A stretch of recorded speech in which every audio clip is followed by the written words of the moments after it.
जय माँ, जय माता दी। देवराधा ट्रस्ट सत्यवाणी चैनल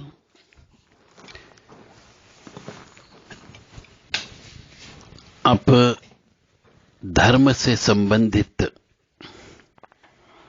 अपराजिता स्त्रोत के बारे में आज आपको ज्ञान दिया जाएगा। आजकल मनुष्यों के बहुत से मनुष्य शत्रु बनते जा रहे हैं और शत्रु सामने से वार नहीं कर रहा है, वह वार कर रहा है पीठ पीछे से। यानी आपके यहां यदि कर्मचारी काम कर रहे हैं तो उनको तोड़ देता है, उनको वहां से निकाल देता है, उनको भगा देता है और आपका कार्य रुक जाता है। आपकी यदि दुकानदारी चल रही है, कोई व्यवसाय चल रहा है तो उसका बंधन करवा देता है, तंत्र विद्या करवा देता है और आपका व्यवसाय धीरे धीरे बंद हो जाता है। तो अदृश्य रूप से बहुत से मनुष्य, बहुत से तथाकथित मनुष्यों के माध्यम से, तांत्रिकों के माध्यम से, ओघड़ के माध्यम से, अघोरियों के माध्यम से, गुनिया, भोपा, ओझा, पंडा, पुजारी, भगत, इनके माध्यम से उल्टे सीधे जप करवाते शत्रुनाश। अब कोई बगलामुखी का जप कराता शत्रुनाश के लिए, तो कोई महामृत्युंजय के जप करवाता है, कोई अपराजिता स्त्रोत के जप करवाता है, तो कोई काली मां के जप करवाता है, कोई भैरव जी के जप करवाता है, कोई हनुमान जी के जप करवाता है शत्रुनाश करने के लिए। अब कोई व्यक्ति तो शत्रु नाश करने के लिए कराता है, तो उसके जो भी प्रत्यक्ष अप्रत्यक्ष रूप से शत्रु होते हैं, अल्टीमेटली जब कराएगा तो कुछ तो दान करेगा, कुछ तो हवन करेगा, उसका प्रभाव अवश्य होता है। अब यदि आप किसी से शत्रुता रखते हो और सामने वाले व्यक्ति ने जप करवा लिया, हवन करवा लिया, दान धर्म कर दिया, तो उसके दान धर्म का और उसके द्वारा लिए गए संकल्प का प्रभाव आपके ऊपर अवश्य पड़ेगा, चाहे उसने आपका नाम लेकर के संकल्प न लिया हो। केवल प्रत्यक्ष अप्रत्यक्ष रूप से मेरे से जो भी शत्रुता रखता है उनका नाश हो जाए, केवल यह संकल्प लेना होता है उसे।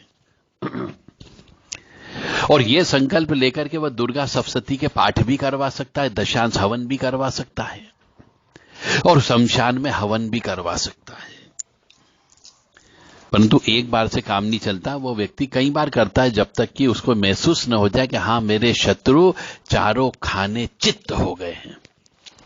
यानी वो देख लेता है कि हां किसी की मौत हो गई है, किसी को कैंसर हो गया है, किसी की किडनी फेल हो गई है, किसी का एक्सीडेंट हो गया, कोई बिस्तर पे पड़ गया है, वो दरिद्री हो गया, उसकी यहां आग लग गई है। जब तक कि वह सिम्टम ना देख ले तब तक वो कराता रहता है। तो इसी कड़ी में एक चीज होती है जिसको अपराजिता स्त्रोत कहते हैं। यह भी शत्रु नाश करने में काम आती है। चूंकि अपराजिता स्त्रोत जो है, यह स्त्रोत शत्रुओं का नाश के साथ साथ उसके कुल का भी नाश कर देता है। जैसे कि उसका एक छोटा सा मैं एक मंत्र बोल रहा हूं, अपराजिता स्त्रोत में लिखा हुआ है, ओम असुर दैत्य यक्ष राक्षस भूत प्रेत पिशाच कुष्मांड सिद्ध योगिनी डाकिनी शाकिनी स्कंद ग्रहान उपग्रहान ग्रहानाश्चा हन हन पच पच मत मत विध्वंसय विध्वंसय विद्रावय विद्रावय चूर्णय चूर्णय शंखैन चक्रेण व्रजेन शूलेन गदिया मूसलेन हलेन भस्मीम कुरु कुरु स्वाहा। अब यहां पर तो बिल्कुल जिंदगी और मौत का सवाल हो गया। यदि आप मां भगवती अपराजिता से ऐसा मांगोगे संकल्प लेकर के, तो सामने वाले के तो काम लग जाएंगे। पर करने वाला व्यक्ति को क्या नियम का पालन करना चाहिए, वह भी आज हम आपको बताने वाले हैं। ऐसे तो मेरे हिसाब से तो इसका प्रयोग नहीं करना चाहिए, क्योंकि ये प्रयोग करने का मतलब है न जाने कितने परिवारों की रोजी रोटी उजड़ सकती है, न जाने कितने परिवार वाले जो आपसे दुश्मनी रखते हैं उनके कुल का नाश भी हो सकता है।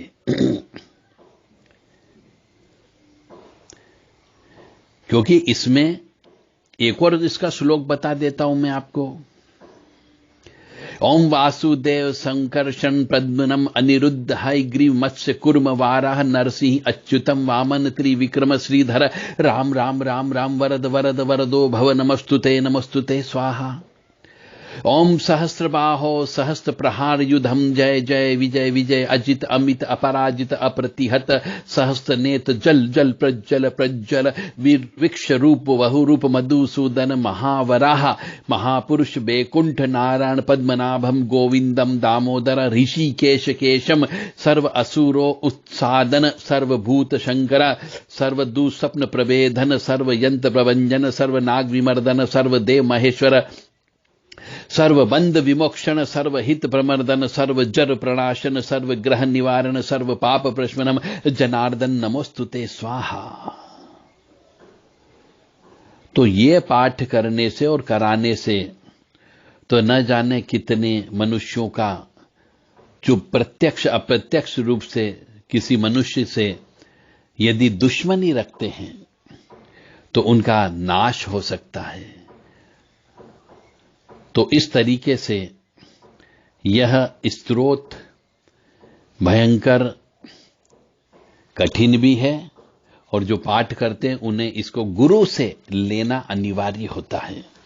गुरु से लेने के बाद ही करें ताकि यह काम कर सके। और अपराजिता स्तोत्र जो होता है, यह स्तोत्र कभी भी घर पे पाठ नहीं करना चाहिए, क्योंकि यह स्तोत्र जो है एक तो रात को करना चाहिए, क्योंकि इसमें शत्रुओं का मर्दन से संबंधित सभी प्रकार का वंश का नाश भी हो सकता है, तो रात को करना चाहिए। इसके लिए नींबू की बलि दी जाती है। अपराजिता स्तोत्र का जब भी पाठ करें तो पहले संकल्प लेना होता है। संकल्प में जो आप बोलोगे वो मां भगवती अपराजिता करती है। जो श्लोक में लिखा है वो तो मैंने आपको बता ही दिया, उसके अलावा भी आपको संकल्प लेना होता है। इसके पाठ को घर पर नहीं करना चाहिए, किसी काली मां के मंदिर में करना चाहिए, एकांत स्थान में करना चाहिए, शमशान में करना चाहिए, किसी मां भगवती के पहाड़ी स्थल पे करना चाहिए तो अच्छा होता है। शुद्धता, स्वच्छता, पवित्रता का आपको ध्यान रखना चाहिए, तभी इसको करना चाहिए।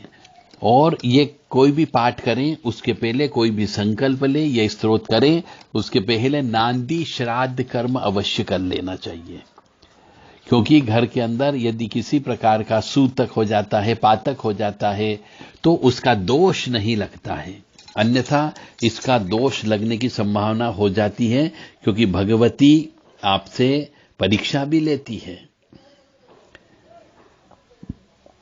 क्योंकि इस विद्या में ओम रम हन हन काली शर शर गोरी धम धम विद्ये आले ताले माले गंधे बंधे पच पच विद्ये नाशय नाशय पापम हर हर सहारय वा दुख स्वप्न विनाशिनी कमल स्थिते विनायक मातः रंजनी संध्ये दुंदुभी नादे मानस वेगे शंखिनी चक्रिणी गदीनी व्रजिणी शूलिनी अपमृत्यु विनाशिनी विश्वेश्वरी द्राविणी द्राविणी द्राविणी द्राविणी केशव दयिते पशुपति सहिते दुंदुभीन मानी दुन्मर्ददामी शबरी किरीति मातंगी ओम द्रम द्रम ज्रम ज्रम कम क्रम तरु तरु ओम द्रम कुरु कुरु। तो ये जो शब्द हमने बोले हैं इनका पहले अर्थ समझो।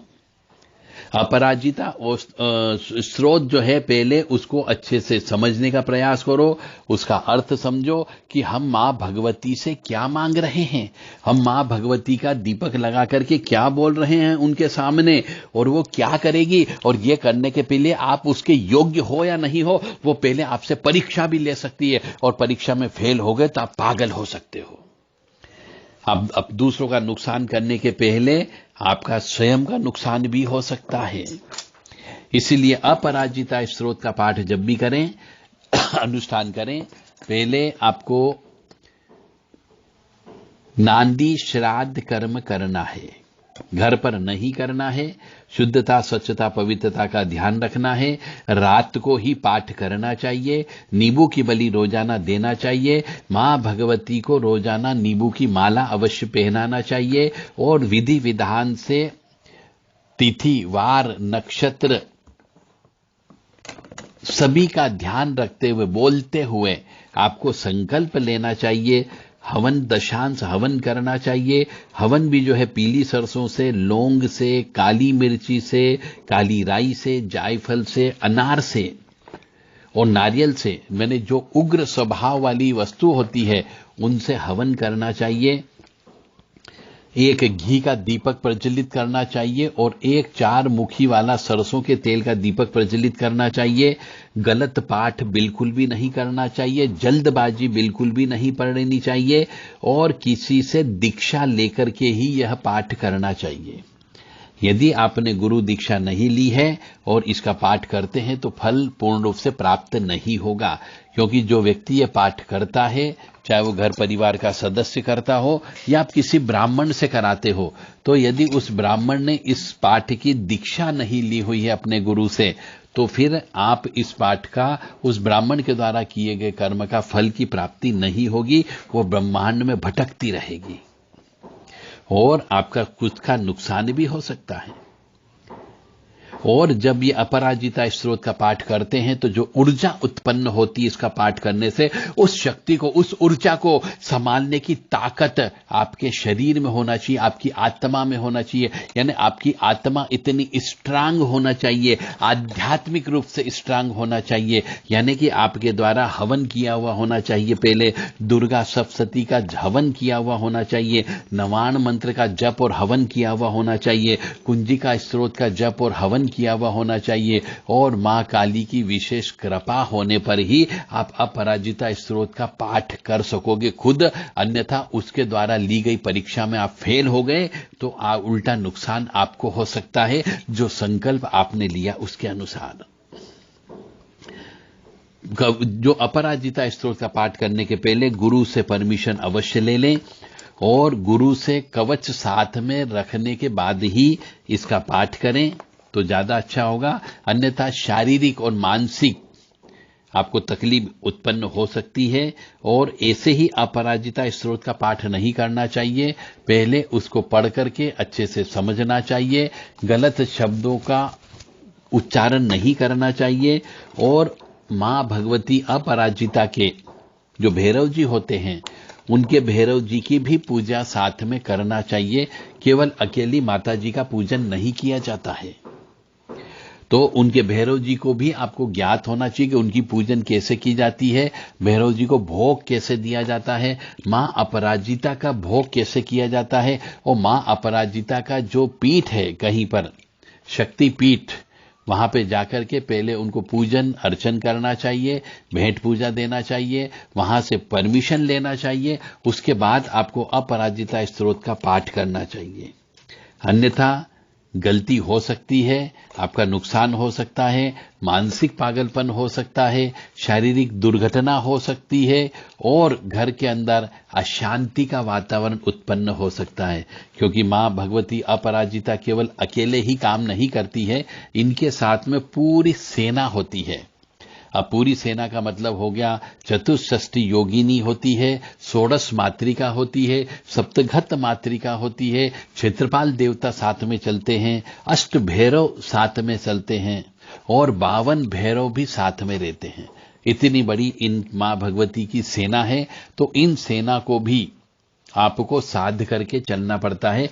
केवल मां भगवती का नाम लेने से वह नहीं आती है, पहले आपकी परीक्षा लेने के लिए हो सकता है सप्तघत मातृका में से कोई देवी जी आए, फिर षोडश मातृका की देवी जी आती है, फिर 64 योगिनी में से कोई देवी जी आ सकती है, फिर 52 भैरव में से कोई भैरव जी आ सकते हैं और आपकी परीक्षा ली जा सकती है और परीक्षा में पास होने पर ही आपको उनकी कृपा प्राप्त होती है।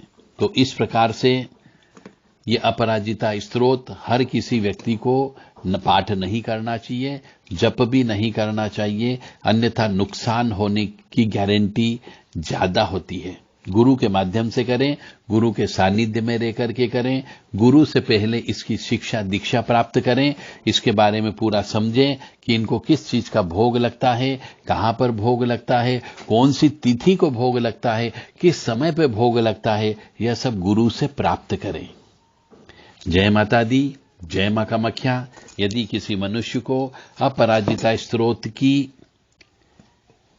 साधना चाहिए या अपराजिता स्तोत्र बोलना सीखना हो या अपराजिता स्तोत्र का मंत्र गुरु दीक्षा में चाहिए तो आप देव राधा ट्रस्ट से संपर्क कर सकते हैं। उचित योग्यता होने पर ही यह अपराजिता स्तोत्र सिखाया जा सकता है या आपको गुरु दीक्षा में परमिशन देकर के आपसे पाठ करवाया जा सकता है, क्योंकि यह अपराजिता महाविद्या है। इसको विद्या नहीं बोलते, इसको महाविद्या बोलते हैं। और इसके जो देवता हैं वह लक्ष्मी नरसिंह देवता हैं। लक्ष्मी नरसिंह देवता का मतलब हो गया आपके भगवान नरसिंह भगवान जो है भयंकर उग्र स्वरूप वाले हैं, उनकी ये देवता हैं। और होम शक्ति इसमें काम करती, जो मारण का काम करती है। इसकी गहराई में जाएंगे तो पता लगता है, क्योंकि अपराजिता स्तोत्र जो है इसमें लिखा हुआ है कि ओम अस्या वैष्णव्या पराया अजिताया महाविद्या वामदेव बृहस्पति मार्कंडेया ऋषि गायत्रिष्ट छंद बृहति छंदसी लक्ष्मी नरसिंह देवता ओम क्लीम श्रीम भ्रीम बीजम होम शक्ति। यानी कि होम शक्ति, यानी होम शक्ति का मतलब ये होता है मारक शक्ति है ये। क्लीम यानी कि काली मां, श्रीम यानी लक्ष्मी और ह्रीम यानी महामाया। ह्रीम श्रीम क्लीम होम हम फट। तो इस प्रकार से सकल कामना सिद्ध्यर्थम अपराजिता विद्याम मंत्र पाठे विनियोग, इस प्रकार से इसको बोला जाता है। ओम नीलोत्पल दल श्यामम भुजंग भरणान्वितम शुद्ध स्फटिक शंकाशम चंद्रकोटि निभामनाम शंख चक्र धराम देवी वैष्णवी अपराजिताम बांदेलु शेखराम देवी वरदा भयदायिनीम नमस्कृत्यम पपाठनेत मार्कंडेय महातपा। तो इसको प्योर संस्कृत है, इसके लिए पहले आपको थोड़ी संस्कृत सीखना पड़ेगी, तब जाकर के आप ये पाठ कर सकते हो। गलत पाठ बिल्कुल भी नहीं करना है। और यह जो विद्या है, यह विद्या अपराजिता शब्द से ही पता लगती है कि यह किसी के आगे हार नहीं मानती है। तो इस प्रकार से यह विद्या कोई भी व्यक्ति हर कभी नहीं करना चाहिए। इसके बारे में पहले पूरा गहराई से अच्छे से पाठ कर लें, समझ लें गुरु के साथ बैठ करके।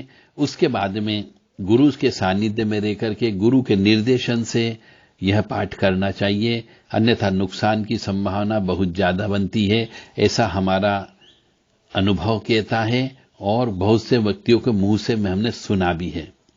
इस स्तोत्र का विधिवत पाठ करने से रोग तथा सब प्रकार के शत्रु और सब प्रकार के बंधन दोष नष्ट हो जाते हैं। ये पाठ कराने से और करने से मुकदमेबाजी यदि होती हो, कोर्ट केस होता हो, तो उसमें सफलता मिलती है। राजकीय कार्य यानी नेता लोगों के लिए यह अपराजित रहने के लिए यह पाठ रामबाण है। यानी अपराजिता स्तोत्र जो है ये नेता लोग इसका ज्यादातर प्रयोग करते हैं, क्योंकि इसके माध्यम से सामने वाला जो व्यक्ति होता है, शत्रु ही होता है, उस शत्रु का नाश हो जाता है। इसलिए इसका पाठन पठन और प्रयोग बहुत ही विशेष परिस्थिति में ही करना चाहिए। जय माता दी, जय मां कामाख्या।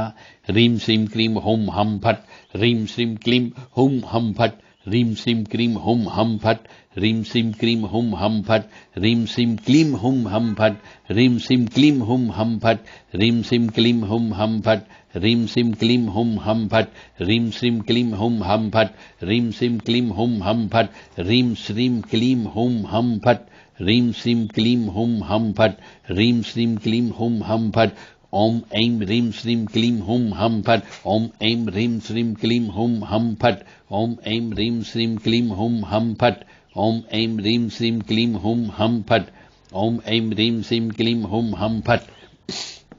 यह इस पूरी विद्या का अपराजिता स्रोत महाविद्या है। इसका सारांश हमने आपके सामने बोल दिया। अब आपकी इच्छा, यदि आप करते हो तो विधि विधान से आगे करिएगा ताकि आपको उसका पूर्ण रूप से फायदा मिल सके। जय माता दी, जय मां कामाख्या। 9893128047 7649862712 इन 2 नंबर पर आप व्हाट्सएप के माध्यम से संपर्क करें, संदेश देकर के। यदि आपको यह अपराजिता विद्या सीखना हो, बोलना सीखना हो, पाठ करना सीखना हो और गुरु से इसको प्राप्त करना हो तो आप संपर्क कर सकते हैं। जय माता दी, जय मां कामाख्या।